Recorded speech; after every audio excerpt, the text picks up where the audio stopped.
दोस्तों, आज हम दिखाने जा रहे हैं हीर रांझा के प्यार की कहानी। जी हाँ दोस्तों, अगर आप भी जानना चाहते हैं हीर रांझा के प्यार की कहानी तो वीडियो को अंत तक जरूर देखें। जब दुनिया में प्रेम की मिसाल दी जाती है तो हीर रांझा का नाम अवश्य आता है। मित्रों, प्यार को शब्दों में बयां नहीं किया जा सकता और ना ही इसकी कोई परिभाषा है। इसे सिर्फ महसूस किया जा सकता है। ये तो एक ऐसा खूबसूरत एहसास है जो दो लोगों को बहुत ही गहराई से जोड़ता है। प्यार आसानी से किसी से हो तो सकता है पर आसानी से ख़त्म नहीं हो सकता। प्यार को सिर्फ महसूस कर सकता है सच में जो किसी से प्यार करता हो। आप हमें कमेंट बॉक्स में ज़रूर बताइएगा कि आप भी क्या किसी से प्रेम करते हैं। मित्रों, बात उस समय की है जब भारत पाकिस्तान एक हुआ करते थे, अर्थात पाकिस्तान भारत का हिस्सा था। इस कहानी की शुरुआत पाकिस्तान के सेनाब नदी के किनारे तख्त हजारा नामक गांव से होती है। मौजू चौधरी गांव का मुख्य जमींदार था। उसके 4 पुत्र थे और रांझा उन भाइयों में सबसे छोटा था, इसीलिए उसे सभी रांझा कहकर बुलाते थे। रांझा चारों भाइयों में छोटा होने के कारण अपने पिता का बहुत लाडला था। रांझा के दूसरे भाई खेती में कड़ी मेहनत करते थे और रांझा बांसुरी बजाता था, जिस कारण उसके भाई रांझा से नफरत करते थे। रांझा को बचपन में ही खूबसूरती से इश्क था। उसने अपने लिए सपनों में ही एक हसीना की तस्वीर गढ़ ली थी। रांझा बड़ा ही आशिक मिजाज का था। 12 साल की उम्र में पिता का साया उसके सिर से उठ गया और भाइयों से विवाद हो गया। अपने भाइयों से अलग होकर वह सारा दिन पेड़ों के नीचे बैठा रहता और अपने सपनों की शहजादी के बारे में सोचा करता था। एक बार एक पीर ने उसे पूछा, तुम इतने दुखी क्यों हो? तब रांझा ने पीर को अपने द्वारा रचित प्रेम गीत सुनाए जिसमें सपनों की शहजादी का उल्लेख था। पीर ने बताया कि तुम्हारे सपनों की शहजादी हीर के अलावा और कोई नहीं हो सकती। यह सुन रांझा अपनी हीर की तलाश में निकल पड़ा। एक रात रांझा ने एक मस्जिद में आश्रय लिया। अगली सुबह वो मस्जिद से रवाना हो गया और एक दूसरे गांव में पहुंचा जो कि हीर का गांव था। हीर एक सियाल जनजाति के संपन्न जाट परिवार से संबंध रखती थी, जो कि यह जगह पंजाब पाकिस्तान में है। पहली बार हीर को देखते ही रांझा समझ गया कि यही मेरी सपनों की शहजादी है। हीर बहुत सख्त दिमाग वाली लड़की थी। एक रात रांझा चुपके से हीर की नाव में सो गया। यह देख हीर आग बबूला हो गई, लेकिन जैसे ही उसने चबा मर्द झांझे को देखा वह अपना गुस्सा भूल गई और रांझा को देखती ही रह गई। तब रांझा ने उसे अपने सपनों की बात कही। रांझे पर फिदा हीर उसे अपने घर ले आई और अपने यहाँ नौकरी पर रखवा दिया।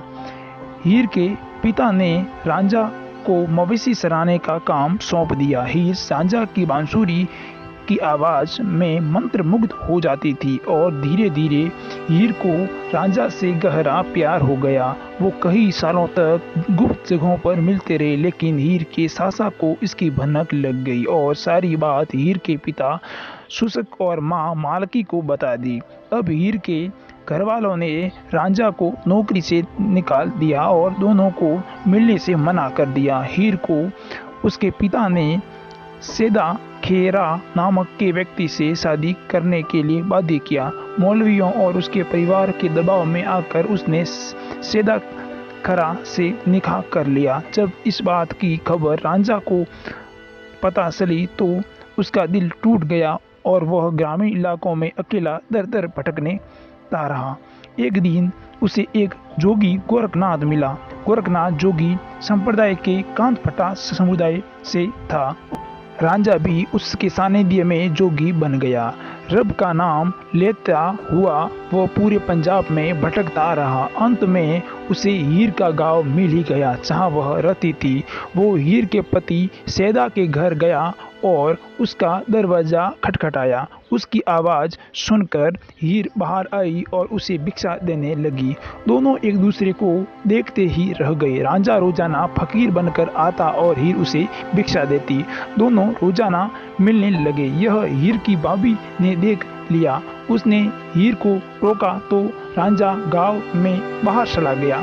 सारे लोग उसे फकीर मानकर पूजने लगे। उसकी जुदाई में हीर बीमार हो गई। जब वैद्य हकीमों से उसका इलाज न हुआ तो हीर के ससुर ने रांझे के पास जाकर उसकी मदद मांगी।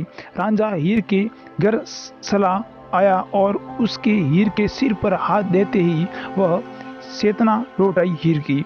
जब लोगों को पता चला कि वह फकीर रांझा हैं तो उन्होंने रांझा को पीटकर गांव से बाहर धकेल दिया। फिर राजा ने उसे सोच समझकर पकड़ लिया।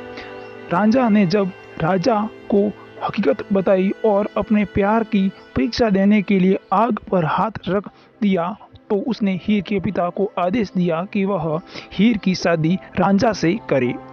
राजा की आदेश के डर से उसने पिता ने मंजूरी तो दे दी, लेकिन शादी के दिन हीर के सासा कैदों ने हीर के खाने में जहर मिला दिया ताकि ये शादी रुक जाए। ये सूचना जैसे ही रांझा को मिली तो वह दौड़ता हुआ हीर के पास पहुंचा, लेकिन बहुत देर हो चुकी थी।